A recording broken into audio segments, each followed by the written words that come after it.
Good evening, darlings, and welcome to episode 32 now of Greenwood Talks. So tonight's question is from an anonymous person who says, I'm developing a crush on someone almost twice my age. What do I do?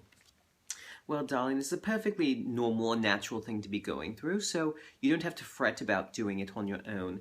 Now, I think to go through sort of what you should do, I think we should start by sort of covering what the situation could be and sort of the pros and cons related. So I'd say first off, sort of depending on the race of you and this person you have a crush on, the twice in age may not be so much. I mean, for instance, any elf is probably going to be at least twice the age of a mortal there in a relationship. I mean, there are, of course, going to be some exceptions to this rule, but I think generally because of the long lifespan of elves, it does sort of lend itself to that. So in and of itself, being twice someone's age is not necessarily a problem. However, I think what normally happens, particularly if you're the younger person in this situation, is we find some sort of ideal about the other person, whether it's something physical or some sort of prowess intellectually or physically,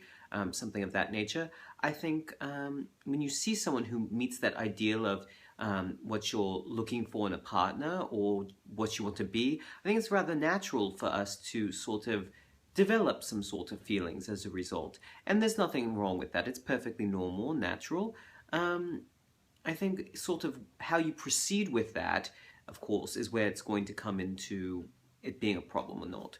So I think it's important to remember that in any relationship where there's a large power imbalance, it's not going to end up being a healthy relationship. And I think a lot of times with that age goes a sort of power imbalance. And I'm not talking necessarily about physical power. It can be something as simple as, for instance, a professor. You know, I think a lot of people develop crushes on someone who's teaching or mentoring them. I think that's very natural. But in that situation, there's inherently going to be that issue of power because, of course, the person who's older has a certain responsibility to the person that's younger. And so you can never be exactly on equal footing, and therefore I think it's very dangerous to try to proceed with that sort of thing. There's always this sense that the person who has the greater responsibility is taking advantage of, because it's very easy for someone who's in the greater power role to take advantage of someone who is in the lesser. And so I think it's very difficult to have sort of an honest and forward-going relationship in those situations.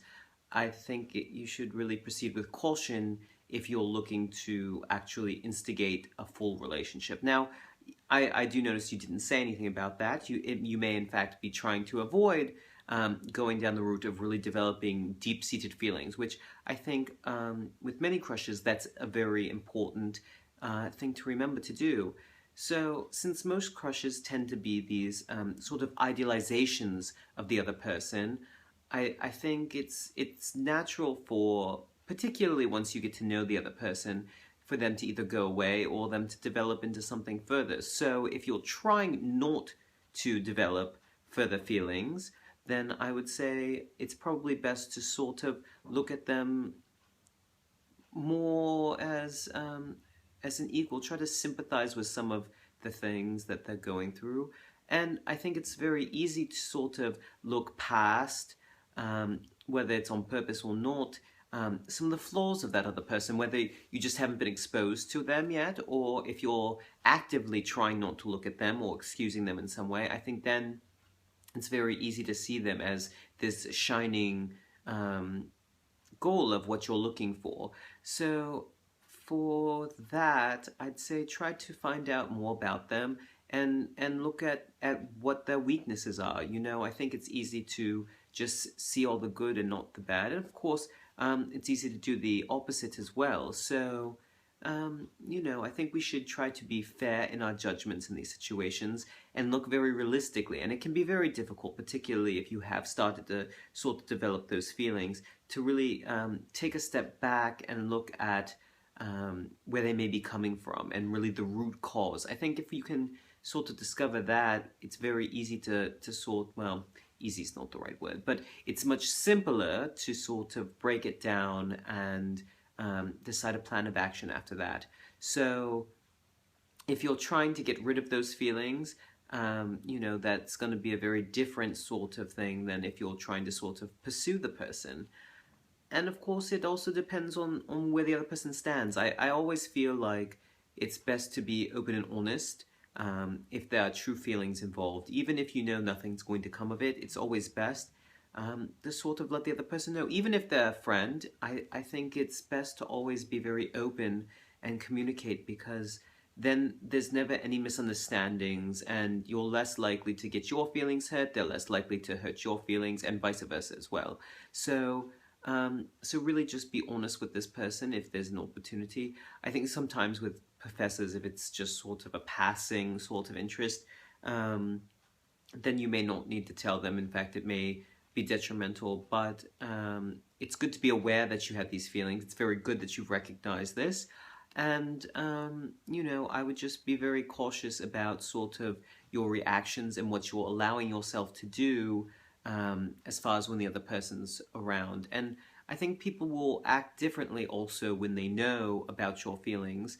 For better or worse, I think it's, you know, no one wants to be that person that's just going to crush someone else's heart. Well, you know, there are those people out there. But anyhow, darling, I think I've rambled on and lost the point quite enough for one day. But I hope some of this was at least useful. And of course, send me other asks if you want to do some more specific talking about this. You know, I'm happy to sort of try to help you out with it. So, till next time, darling. Ta-ta.